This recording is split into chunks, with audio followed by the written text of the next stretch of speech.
Hello everyone, welcome back to my YouTube channel it's ত্রিশ। আমি চলে এসেছি আবার একটা নতুন ভিডিও নিয়ে, কিন্তু অনেক দিন পর। প্রায় 6-7 ঘন্টা ওয়েট করার পর আমি ফাইনালি দর্শন পেলাম বড় মায়ের। বড় মায়ের দর্শন পাওয়ার পর আমার মনে হয়নি প্রায় আমি 6-7 ঘন্টা লাইনে দাঁড়িয়েছিলাম। আমি সেই দিন একাই গিয়েছিলাম পুজো দিতে, তারপর আসতে অনেকটা লেট হয়ে যায়, তাই জন্য আমি গিয়েছিলাম দিদির বাড়ি। তারপর বিকালে একটু রেস্ট করার পর আমি, দাদা, দিদি সন্ধ্যাবেলায় বেরিয়েছিলাম চন্দননগর বাস স্ট্যান্ডের দিকে। সেই দিন আমরা তিনজনে প্রচুর খাওয়া দাওয়া, প্রচুর আড্ডা মেরেছিলাম।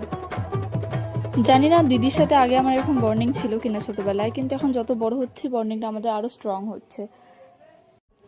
দাদার কথা বললে কমই বলা হবে, কারণ দাদা একজন এমন একটা মানুষ যার সাথে সব কথা শেয়ার করা যায়। তারপর ঘুরে এসে আমরা বাড়িতে খাওয়া দাওয়া করে উনো খেলতে বসি। তারপর এতটুকুই আমাদের ভিডিও ভালো, like, comment, share, subscribe. Bye, দেখা হচ্ছে পরের ভিডিওতে।